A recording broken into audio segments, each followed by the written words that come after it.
All right, here we go. All right, in 3, 2, and 1. We continue the broadcast live from Super Bowl 60 Radio Row from San Francisco. I'm Pat Strathman. The beauty of Radio Row week is you don't know who's going to be on Radio Row. It could be football players, of course, naturally, or you could see wrestlers, former wrestlers, guys who are going to be doing a brand new show that's going to be coming up. And the person who I'm talking about right now used to be a guy at the WWE level, retired now, Big E, but his name, Ettore Ewan, and I want to respect that for Big E over here. Absolutely, man. Glad to have you here. It's exciting stuff. Obviously, you got a lot of things that are in the works coming up here in April. You're going to be doing something really, really cool called the evaluation. Let's start there. That's why you're here. Yes, sir. Tell me about the evaluation that's coming up. Yeah, man, it is such an incredible show. So we're working with Sumer Sports, and they have such incredible technology. It's advanced analytics, and it is breaking down the game in a way that we haven't really seen before. So the premise of the show, it's a pre-draft show. So we have 10 episodes, and we're breaking down players at quarterback, at running back, at every position from college who are coming into the NFL draft. So for NFL fans, if you want a really in-depth look at your team's next number 1 overall pick or their second round pick, or even if you want to find some guys later in the draft, this is such a great way. You're hearing from scouts. So we sit down with former NFL scouts, general managers. I'm talking Mike Mayock, John Itzik, guys who've won Super Bowls, guys who have really built up, these organizations through the draft process. And we sit down and we have conversations with them. We get their insight, talking about Fernando Mendoza coming out of Indiana, breaking down his skill set, breaking down his tape. So you're hearing from the guys who do this for a living, who really do this work.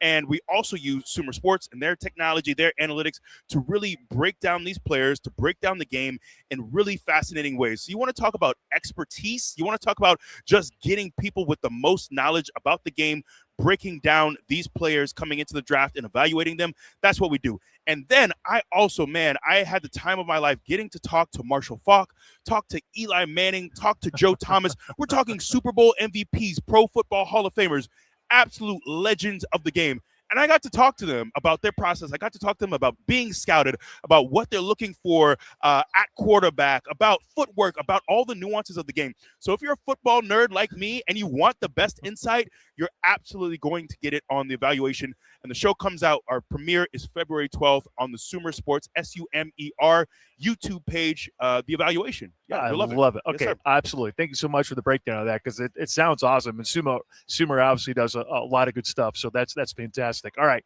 life post wrestling. Yes, sir. How is formerly Big E doing with life after wrestling as of right now? It's been great. She doesn't like it when I make the joke, but my fiance, I joke that breaking my neck was the best thing that ever happened to me. I will say, and I say that as much as grateful as I am for my wrestling career, and I'm so wildly grateful and at the time of my life, breaking my neck, I broke my neck almost 4 years ago, which is hard to believe. Yeah. Which was the last I felt time. like it was just yesterday. I know. It's really flown by. It feels like it's really gone by very, very quickly. But it really, as unfortunate as it was, it's opened the door for this next chapter of life. And I'm really enjoying the broadcast work I do with WWE. I was just there for the Royal Rumble. Just came back, 2 days ago? Not even a full 2 days ago. Here now promoting the show. So I'm really enjoying that. But it also opened the door for me. I am also a voice actor on Your Friendly Neighborhood Spider-Man. Getting to voice a villain on that show is an absolute dream.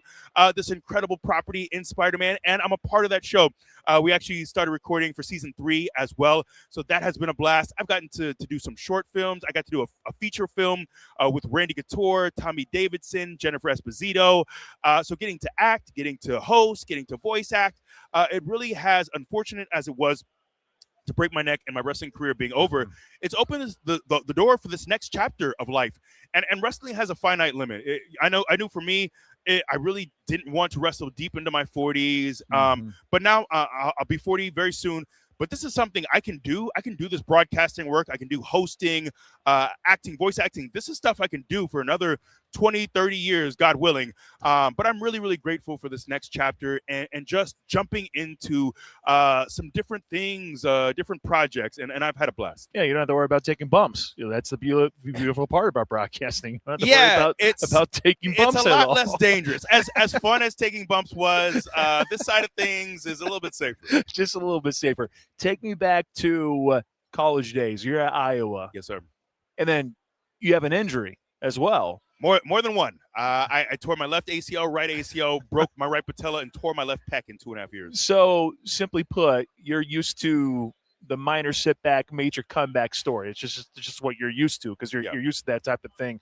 You decided to go away from football and focus on the powerlifting aspect. At what point at your time there at Iowa did you think, you know what? Wrestling might be for me. At what point did that happen? It really never crossed my mind until I got really lucky, and I knew a guy who knew a guy who knew a guy at WWE. So Mike Humple was a guy who got drafted by the Steelers, who was a teammate of mine, and he got hurt, but we were both working out together.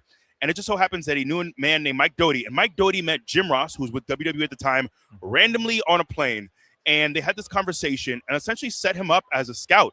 And because I knew Mike Humple, who knew Mike Doty, who met Jim Ross on a plane, Mike came to me one day in the gym and said, hey, is this something that you might want to try? And mind you, I'm in grad school at the time, and it's going well, but I always thought I had more to give athletically. My career playing football was cut short, but I still had that itch. I still had that yearning, and I loved wrestling as a kid. My fandom had kind of lapsed a bit as I got a little bit older. But as soon as he came up to me, and I thought, man, you know what? Maybe I should give this a shot. And it felt like kismet, too, because FCW at the time was where if you got signed, you had to go to Florida Championship Wrestling. Yeah. And that was in my hometown of Tampa. My parents lived on the other side of town. So I thought, worst case scenario, if they hire me and I'm terrible at this, but they fire me 3 months later, I'll stay with my parents. I'll save up some money. I'll just go back to grad school. No problem. And now what? It's been 17 years later, still with WWE.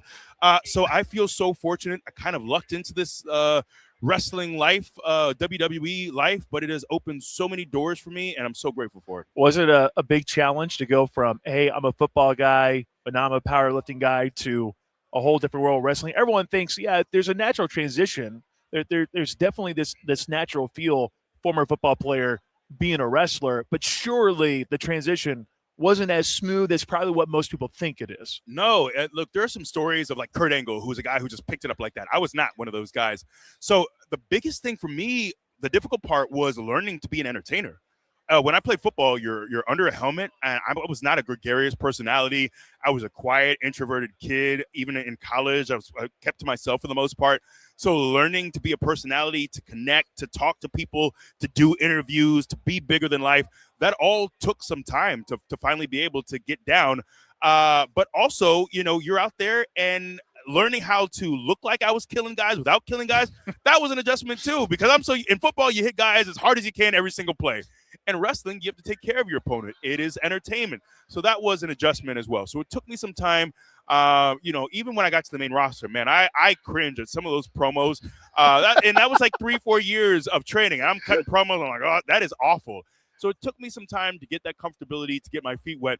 But I'm so grateful I did. And I always tell there are a lot of young wrestlers who they love wrestling and they only see themselves as wrestlers. But I try to encourage them, please take time working on your promo skills. Take time, whether it's talking in the mirror, whether it's doing interviews, whatever it is, the more comfort you can get talking on a microphone in front of people, whether it's pre-tape, backstage, in all different formats, the more comfortable you can get talking, so many more doors are going to be open to you. And it allows fans in. It allows fans to be able to understand who you are, what your motivations are, because rooting for someone who's really talented and has a physical ability is one thing. But if I know who you are, if I know your story, like in college football, getting to see Fernando Mendoza, what I love is hearing his backstory. You understand what his mom has been through with MS. You understand his roots in Miami. I know this guy. So I'm not just watching a great player who can throw the football far, but I also feel like I know his story. I can connect with him. I see his earnestness when he talks, when he opens his mouth. And I think that is so huge. So, those adjustments took me a while, but I'm so grateful I got to a point where I really was comfortable with the microphone in my hand. Real quick, favorite match? My favorite match in my career, I will say, is the Hell in a Cell match with the Usos in Detroit. At the time, there weren't tag teams who were really doing Hell in a Cells very often. It was very, very rare to see. So we felt like we got to do something special, and it was a very special feud with those guys. And to pay it off with the Hell in a Cell was something I'm very, very proud of. If you could pick one wrestler for one final match to this day, who would it be? I was always a huge Goldberg fan, and I know he's retired, recently retired last year. But I got to meet Goldberg actually at a signing in the late 90s. And then to be able to tell him, we shared a locker room during the pandemic, I think in 2020 or 2021, we were in the Royal Rumble together. And to be able to say, hey, I met you 20-something years ago, and it might have been a 30-second interaction, but you were kind. You had a smile on your face. You took time. And that's something all these years later, I still remember it, and it still means so much to me. And for me, it is such a reminder, even with all fans, but especially with kids, with young fans. I don't care how jet lagged you are, how tired you are, how worn down you are. Take that time to be gracious, to be kind. Take a moment, because that is a memory that will last a lifetime, for the better or for the worse. So those personal touches, they mean something. Tori, thank you so much for your time. Have fun this week. Thank you very much. Perfect, man. Is that a quick photo? Is that cool?